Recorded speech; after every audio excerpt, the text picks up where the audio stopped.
ಇನ್ನು ತಲೆಬುರುಡೆ ಪ್ರಕರಣದ ಬಗ್ಗೆ ಶ್ರೀ ಕ್ಷೇತ್ರ ಪ್ರತಿಕ್ರಿಯೆಯನ್ನ ನೀಡಿದೆ. ಶ್ರೀ ಕ್ಷೇತ್ರ ಧರ್ಮಸ್ಥಳದಿಂದ ಮಾಧ್ಯಮ ಪ್ರಕಟಣೆಯನ್ನ ಇದೀಗ ಹೊರಡಿಸಿರುವಂತದ್ದು.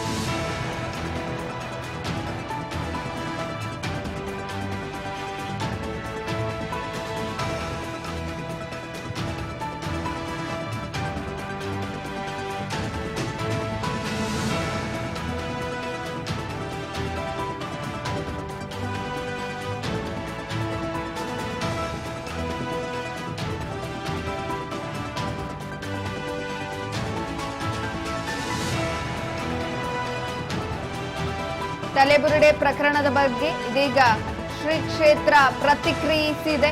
ಶ್ರೀ ಕ್ಷೇತ್ರ ಧರ್ಮಸ್ಥಳದಿಂದ ಮಾಧ್ಯಮ ಪ್ರಕಟಣೆಯನ್ನ ಹೊರಡಿಸಲಾಗಿದೆ. ಎಸ್ಐಟಿ ತನಿಖೆ ಬಗ್ಗೆ ಶ್ರೀ ಕ್ಷೇತ್ರದಿಂದ ರಿಯಾಕ್ಷನ್ ಬಂದಿರುವಂತದ್ದು. ತಲೆಬುರುಡೆ ಪ್ರಕರಣದ ಬಗ್ಗೆ ಇದೀಗ ಪ್ರತಿಕ್ರಿಯಿಸಿದೆ ಧರ್ಮಸ್ಥಳ. ಮಾಧ್ಯಮ ಪ್ರಕಟಣೆಯನ್ನ ಕೂಡ ಹೊರಡಿಸಿದೆ. ಎಸ್ಐಟಿ ತನಿಖೆ ಬಗ್ಗೆ ರಿಯಾಕ್ಷನ್ ಅನ್ನ ಕೊಟ್ಟಿರುವಂತದ್ದು ಶ್ರೀ ಕ್ಷೇತ್ರ. ಸರ್ಕಾರದ ನಿಲುವು ಸ್ವಾಗತಿಸಿದ ಪಾರ್ಶ್ವನಾಥ ಜೈನ್. ಕೆ ಪಾರ್ಶ್ವನಾಥ ಜೈನ್ ಧರ್ಮಸ್ಥಳದ ಕ್ಷೇತ್ರ ವಕ್ತಾರರಾಗಿರ್ತಾರೆ. ಇದೀಗ ಅದನ್ನ ಸ್ವಾಗತಿಸಿದ್ದಾರೆ. ತಲೆಬುರುಡೆ ಪ್ರಕರಣದ ಸಂಬಂಧ ಶ್ರೀ ಕ್ಷೇತ್ರ ಧರ್ಮಸ್ಥಳ ಇದೀಗ ಸ್ವಾಗತ ಮಾಡಿದೆ. ಎಸ್ಐಟಿ ರಚನೆ ಏನಾಗಿದೆ ಈ ಪ್ರಕರಣಕ್ಕೆ ಸಂಬಂಧಪಟ್ಟಂತೆ ಇದೀಗ ಧರ್ಮಸ್ಥಳ ರಿಯಾಕ್ಷನ್ ಅನ್ನ ಕೊಟ್ಟಿರುವಂತದ್ದು.